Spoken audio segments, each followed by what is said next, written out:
오늘 예배에서 주님을 만나는 감동이 있기를 바라고요. 성령의 임재를 경험하길 주의 이름으로 간절히 축원드립니다.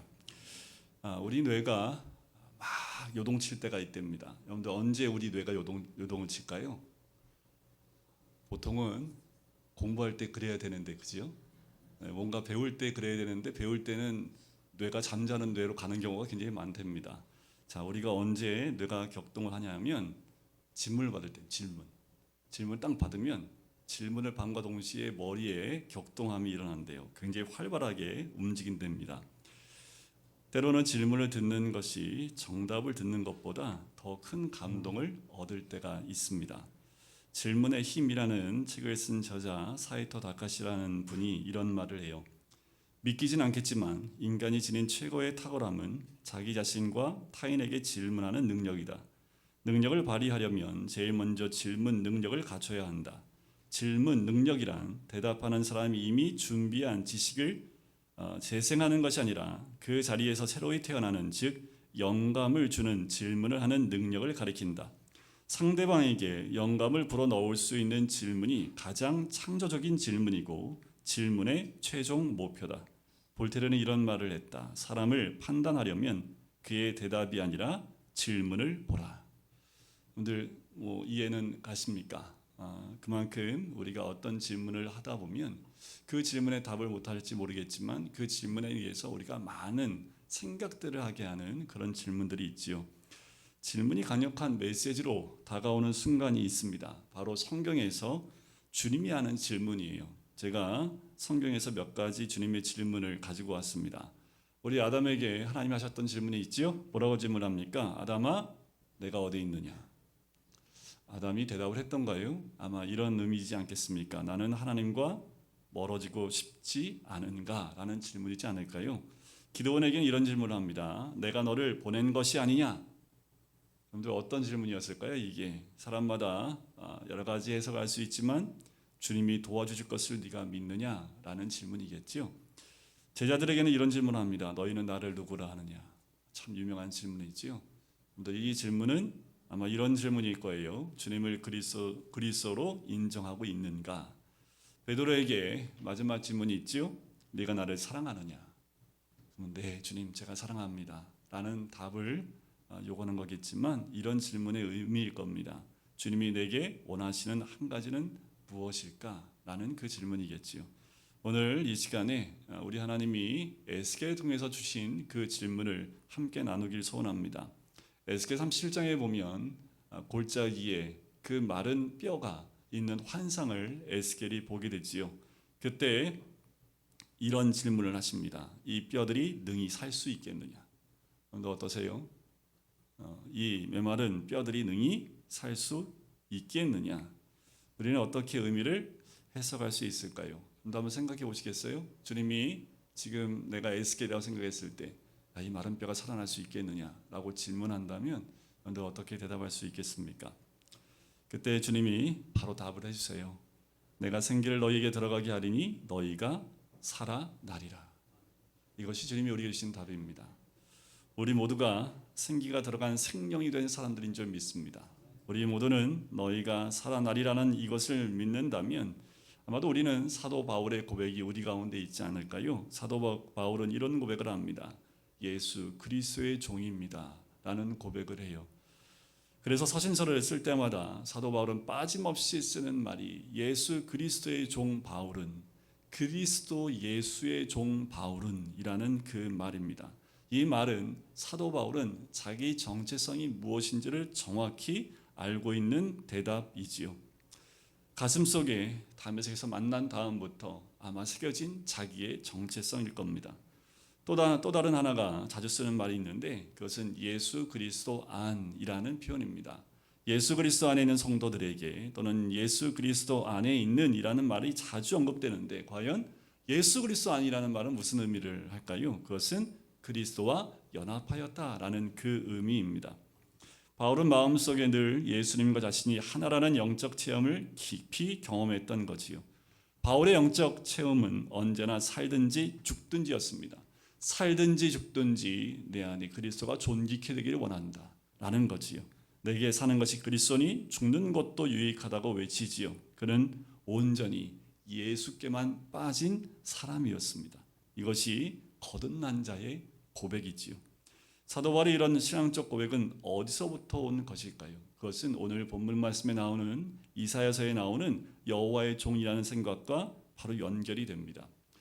이사야서를 보면 크게 네 가지 주제를 담고 있습니다. 그 가운데 우리가 이미 두 가지를 봤는데, 그 중에 하나는 이스라엘이 하나님 앞에 범죄했을 때 책망하고 징계하고 심판하시는 하나님이 나옵니다.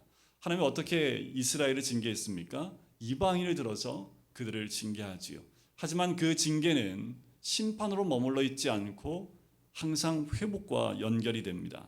항상 구원과 회복이 뒤따른다라는 거예요. 그래서 우리가 하나님께 야단맞을 때는 오히려 그게 축복이 되는 이유는 우리가 곧 구원과 회복을 경험할 수 있기 때문입니다. 또 하나는 49장부터 나오는 여호와의 종이라는 개념이 등장을 하지요. 하나님께서 여호와의 종을 이 세상에 보내셨습니다. 그 이유는 이스라엘을 회복하기 위해서였으며, 더 나아가서 이스라엘의 회복의 계기를 통해서 모든 열방과 민족과 그리고 지중해에 있는 모든 섬들과 멀리 떨어져 있는 나라의 백성들까지 그들을 구원하기 위함이라는 거지요. 이런 상상할 수 없는 엄청난 구원 계획이 이사야서를 통해서 우리에게 주어집니다.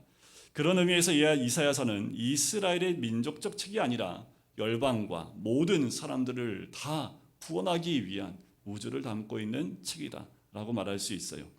우리가 예수님을 만날 때 놀라게 되는 것은 우리의 구원이 한 이스라엘 민족뿐만이 아니라 모든 사람들에게 열려있는 구원을 선포하신다라는 거예요.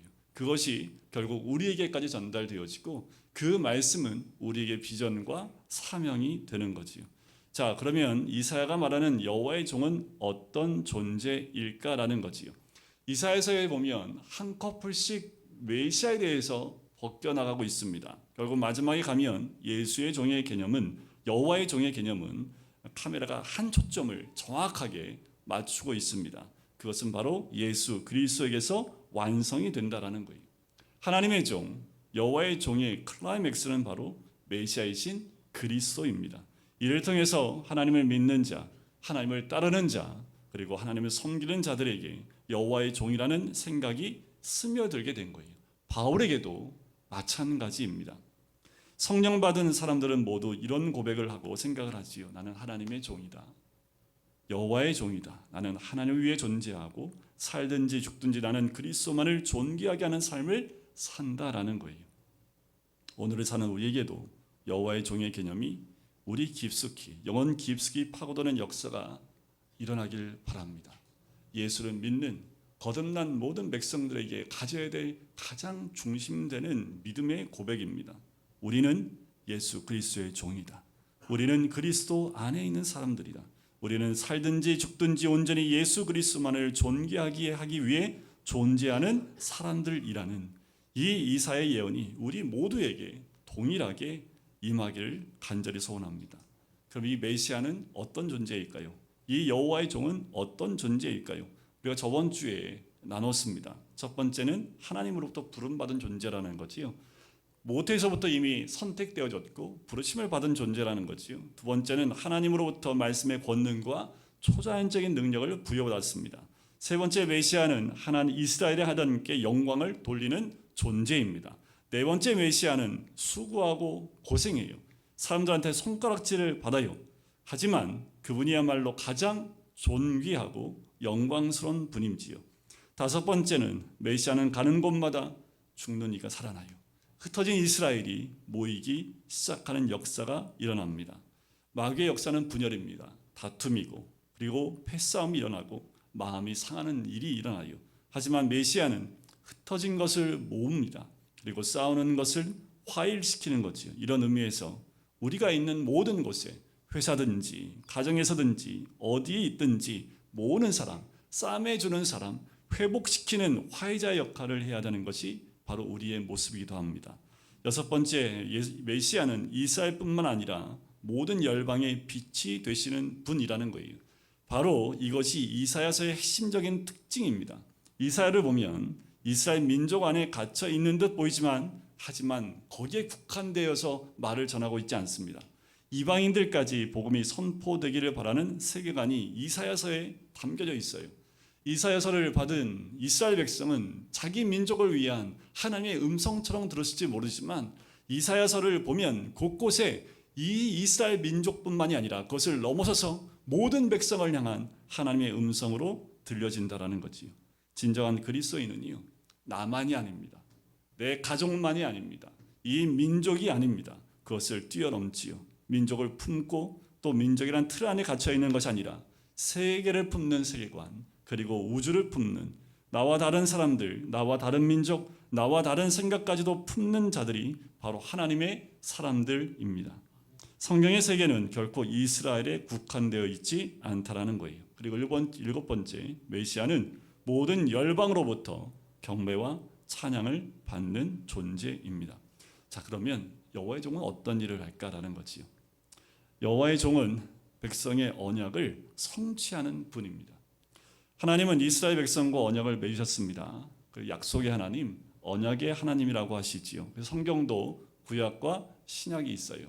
그 약은 약국 약작이 아닙니다. 그 약은 언약할 때 그 약자지요. 그만큼 성경은 언약으로 가득 채워진 책이 성경입니다. 그리고 우리는 그 언약으로 주님과 맺어진 관계를 갖고 있는 백성이지요. 여호와의 종은 하나님께서 자신의 백성과 맺은 언약을 완성시키고 성취시키시고 지키시는 분으로 나타난다라는 거예요. 그래서 8절에 보면 참 8절이 굉장히 중요한 말씀인데 여호와께서 이같이 이르시되, 그 다음을 한번 같이 읽어볼까요?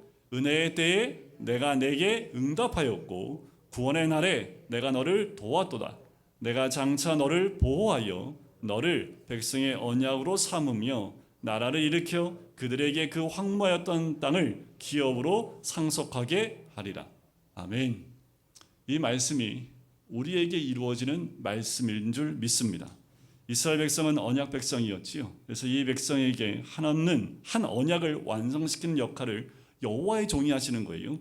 하나님께서는 은혜를 베풀 때 응답하셨고 구원의 날에 너를 돕겠다라고 하십니다. 이 말은 굉장히 중요합니다. 고린도후서 6장에 이 말씀을 그대로 인용합니다. 고린도후서 6장 2절에 보면 내가 은혜 베풀 때 너에게 듣고 구원의 날에 너를 도왔다 하셨으니 보라 지금은 은혜 받을 만한 때요 보라 지금은 구원의 날이로다. 여러분들, 하나님의 예언의 응답이 지금 이 순간 이곳에 임한다라는 거예요.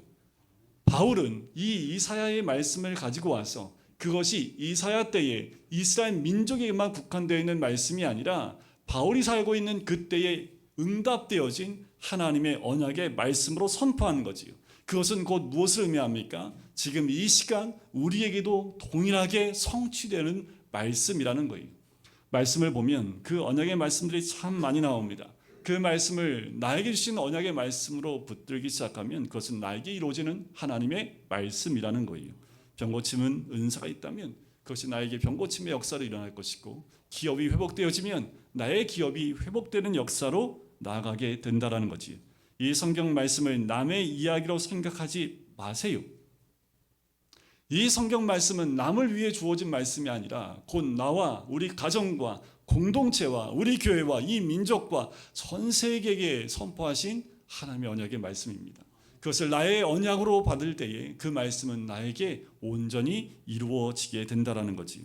본문 말씀에 보면 아주 중요한 4개의 단어가 등장합니다. 첫째, 은혜의 때에 내가 응답하겠다라는 거예요. 둘째, 구원의 날에 내가 돕겠다는 겁니다. 셋째, 내가 너를 보호하겠다는 거예요. 넷째, 내가 백성의 언약을 삼겠다라는 것입니다. 이런 하나님의 말씀이 나올 때 우리가 아멘으로 받아야 할 것입니다. 그리고 그것이 곧 나에게 이루어질 하나님의 말씀으로 붙들 때 그 말씀은 나를 통해서 역사가 일어나게 된다는 거지요. 바로 이런 메시지가 이사야서에 굉장히 많이 나옵니다.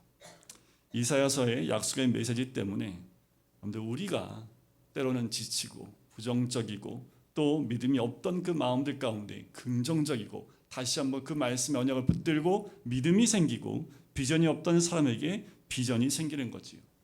광야를 걷는 우리가 갖고 있는 가장 큰 특징이 뭐라고요? 망각이라고요. 우리 아이들 공부하는 거 보면 우리 아이들 공부하는 거 볼 필요 없죠. 제가 공부할 때도 보면 공부하는 걸 100을 넣어주면 남는 건 몇 프로 남아요? 그래서 선생님들이 직업이 있는 거지요. 그래서 학원 가면 선생님들이 학원에 가르칠 수가 있는 거예요. 저번 주에 가르쳐줬는데 그 다음 주에 갔는데 아는 게 없어요. 그래서 항상 반복적으로 가르치지요. 왜요? 다 망각하니까. 그것이 꼭 애들만 있는 일일까요? 오늘 광야에 걷는 우리가 갖고 있는 가장 큰 특징, 망각이라는 거지요. 가르치고 또 말씀을 배우고 암송을 했는데 돌아서면 또 까먹어요. 그런데 우리 하나님은 그래도 우리를 놓지 않으십니다. 또 언약의 말씀을 주세요. 다시 회복의 말씀을 주세요. 다시 우리의 망각 가운데 다시 기억나게 하시는 하나님의 은혜가 있고 격려해 주신다라는 거지요. 그래서 은혜 받을 만한 때에 응답하겠고 구원의 날에 우리를 도와주고 지켜주겠다 약속을 하는 거예요. 여러분들 지금도 이 말씀은 변함이 없습니다. 여러분들 하나님 멀리 계시지 않습니다. 늘 우리 주위에서 나와 함께 계시고 나를 돕고 계시고 나를 보호하시고 인도하시는 하나님의 은혜가 있는 줄 믿습니다. 그러면 여호와의 종이 나타나서 이렇게 하시고 난 다음에 어떤 일이 일어날까라는 거지요.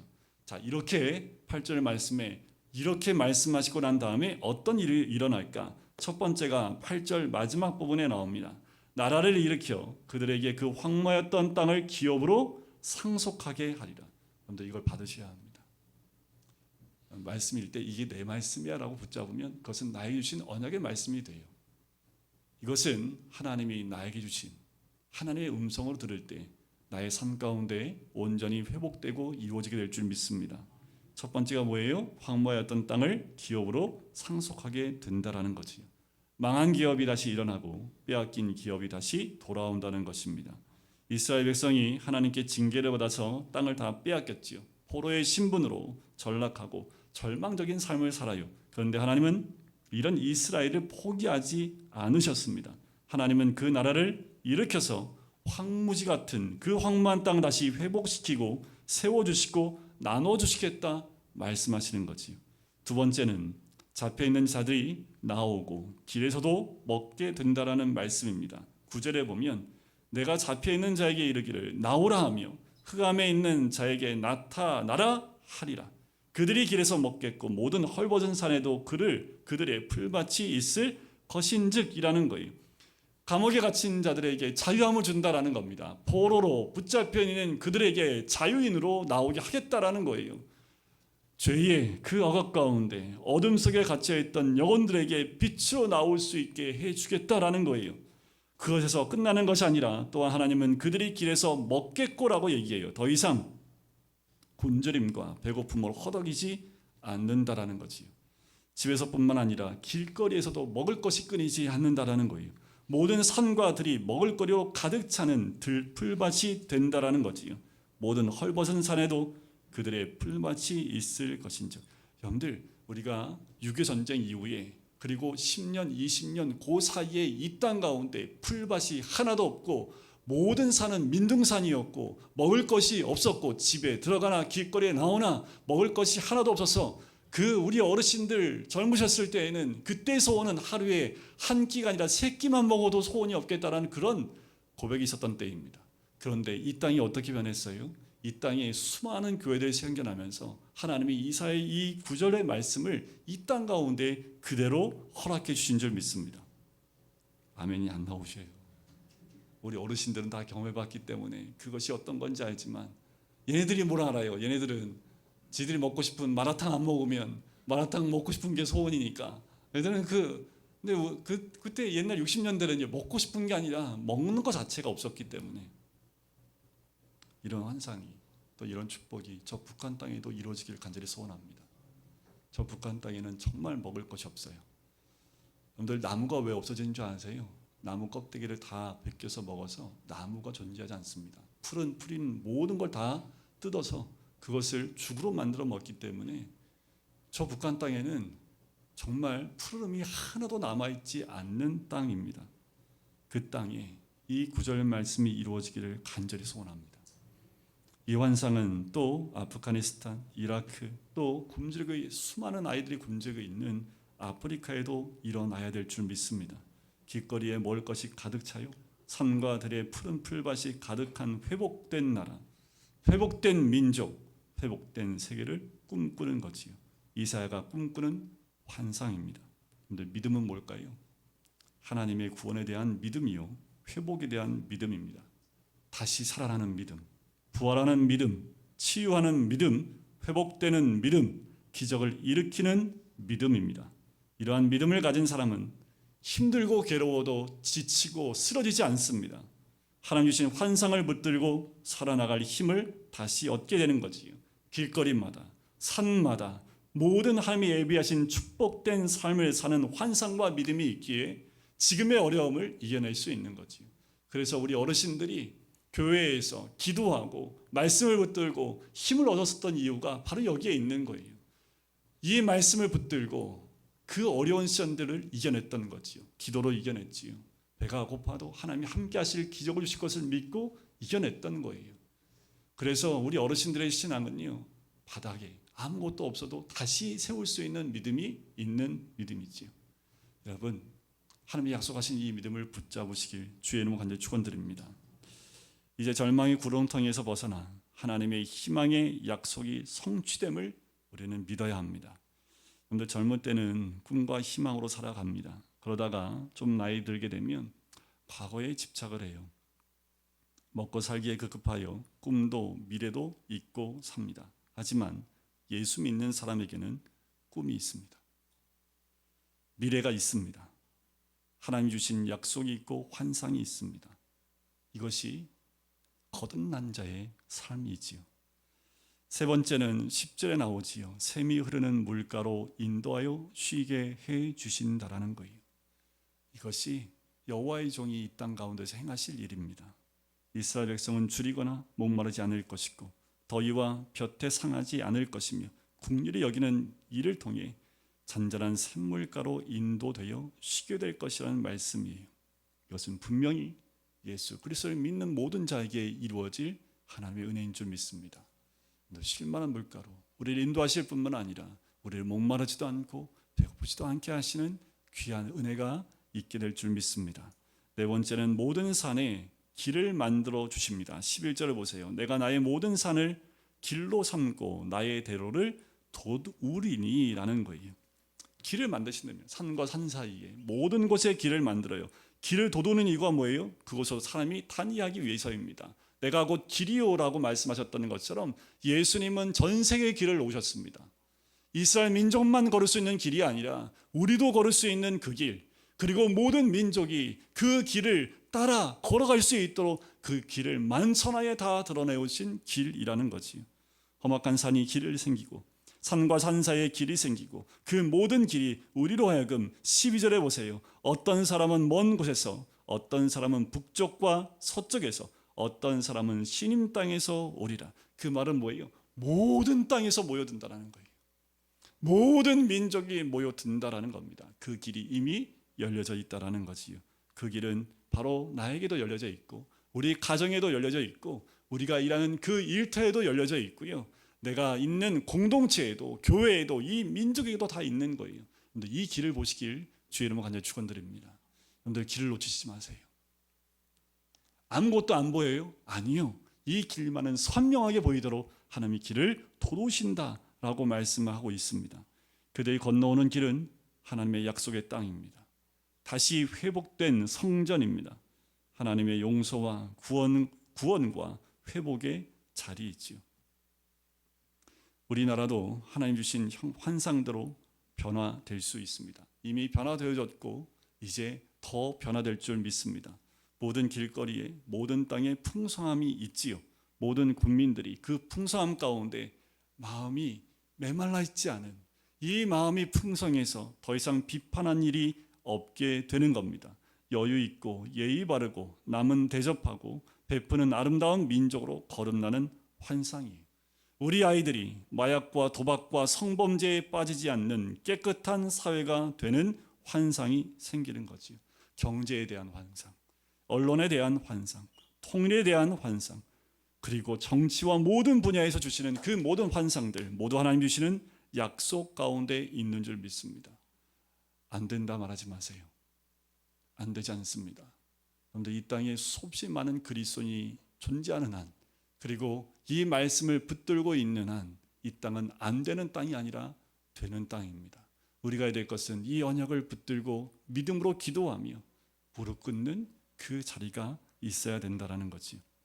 우리나라를 아름답게 지키고 하나님 주시는 비전과 환상을 실현시킬 책임이 우리 모두에게 있습니다. 이사야서에 나타난 이스라엘을 향한 이야기는 2000년 전 그 이야기가 아니라 바로 오늘 이 순간 우리에게 주어진 말씀입니다. 근데 미얀마 소식을 듣고 참 마음이 아팠는데 더 마음이 아픈 건 뭐냐면 자녀 세대에는 희망이 있는데 부모 세대에서 그 자녀의 희망을 꺾고 있는 모습과 또 한 가지는 그 선교사님이 계속 기도하면서 키워낸 한 아이가 있습니다. 제가 미얀마 갔을 때 정말 초등학생 5학년이었는데 눈이 말똥말똥하고 또롱또롱한데 굉장히 명석해요. 그래서 선교사님 가정이 그 아이를 품고 모든 돈을 다 들여서 그 아이를 양육을 했습니다. 그리고 중학교를 보내고 대학교까지 지금 보내고 있어요. 근데 오늘 들려오는 소식에 의하니까 그 아이가 학교에 가서 대학교에 가서 세상의 지식이 들어가면서 이것이 하나님의 은혜가 아니라 자기가 착하고 잘 살았기 때문에 주시는 복이다라고 얘기하기 시작을 한대요. 그 말을 들을 때 성교사님이 화가 머리끝까지 났고 화가 나기도 하고 너무 슬프기도 하고 이제껏 정말 그 아이한테 6년 7년을 말씀을 함께 나누고 함께 예배드리고 했는데 한순간에 무너지는 모습 보면서 마음이 억장이 무너지더래요. 그래서 또 기도를 합니다. 마음으로는 당장 그 모든 걸 끊어버리고 싶대요. 그거 끊으면 그 아이는 대학교 못 다닙니다. 당장 끊어버리고 싶은데 마음은 그런데 기도하는데 하나님이 끊으란 말을 안 주신대요. 끊을 수는 없고 다시 기도하기 시작을 합니다. 그 아이가 반드시 돌아올 것을 믿고 기도한다라는 거예요. 그 올망졸망 모인 아이들이 땅바닥에 이렇게 엎드려가지고 쓰는 거 보세요. 네? 말씀을 암송해서 얘들아 걔네들은 그게 뭔지도 모르고 한 아이가 그걸 가지고 학교에 가서 얘기하는 바람에 그게 다 들통이 나버린 거지요. 50명이 넘는 아이들이 왔다가 결국 부모들 다 데려가 버리고 10명밖에 남지 않은 아이들이 시편의 말씀을 암송하여 적는 거예요. 저는 분명히 그 땅 가운데 이사야의 말씀의 환상이 이루어지게 될 줄 믿습니다. 여러분, 말씀이 심기는 곳, 언약이 있는 곳은 반드시 하나님의 언약 가운데 응답해 주실 줄 믿습니다. 하나님 주시는 은혜의 때, 구원의 때는 모든 것이 뒤바뀌는 날이요, 역전되는 날이요, 죽었다가 다시 살아난 날이 될 것입니다. 여러분들, 우리가 이것을 믿고 나갈 때, 이 언약을 붙들고 나갈 때 하나님 반드시 바꾸실 줄 믿습니다. 우리의 인생은 과거의 연장선상이 아니라 우리는 날마다 거듭난 새로운 인생입니다. 하나님은 진정으로 만나고 알게 되면 가만히 있을 수 없는 거예요. 하나님을 마음 깊이 만나게 되면 그 언약을 내 것으로 인정하고 믿고 따르게 되면 그 언약이 내 것인데 가만히 있을 수 있겠습니까? 하나님 만나면 우리 인생이 달라집니다. 이곳에 앉아있는 우리 모든 성도님들 매 순간마다 하나님 만나면 내 인생이 그날 바뀌어요. 그날 하나님 주신 비전을 따라 나갈 수 있어요. 하늘이여 노래하라, 땅이여 기뻐하라, 산들이여 즐거이 노래하라. 여호와께서 그의 백성을 위로하셨은즉 그의 고난당한 자를 긍휼히 여기실 것입니다. 하늘과 땅이여 기뻐하며 산들이 즐겁게 노라는 장면을 우리는 상상해 볼 필요가 있습니다. 우리의 입술이 이 산과 또 이 땅처럼 기뻐하고 또 노래해야 될 줄 믿습니다. 우리에게 슬픈 현실은 열정을 잃어버린다라는 거예요. 나이가 들면서 꿈과 열정이 사그라집니다. 하지만 성령이 임하면 어르신들이 꿈을 꿀 것이고 젊은이들이 환상을 볼 것입니다. 성령이 임하면 하늘과 땅은 우주의 전 범위를 말하고 산과 들은 지구의 범위를 말하는데 우리의 모든 삶 가운데 이 모든 것을 바라볼 수 있는 눈이 열리고 비전과 또 꿈을 꾸게 될 줄 믿습니다. 우리 인생이 지금까지 살아왔던 것의 연속이 아니라는 거예요. 매일 우리의 인생은 새로워집니다. 그리스도 안에서, 주님 안에서 흥분과 감동과 비전과 꿈이 우리 인생을 사로잡게 될 줄 믿습니다. 여러분들, 나이는 아니에요. 성령이 임하시면 그것은 나이에 상관없이 그 꿈이 내 꿈이 됩니다. 어린아이들 그 꿈을 일찍 만날 때 하나님이 그 아이를 통해서 더 큰 역사를 이뤄내실 뿐만 아니라 우리 어르신들을 통해서도 분명히 하나님의 그 꿈과 비전은 반드시 이루어지게 될 줄 믿습니다. 늘 매일 매 순간 그 주님을 만나시고 그 언약이 내 것임을 선포하시고 또 힘을 얻고 주님 앞에 나가서 새로운 영광스러운 삶을 살기를 주님의 이름으로 간절히 축원드립니다.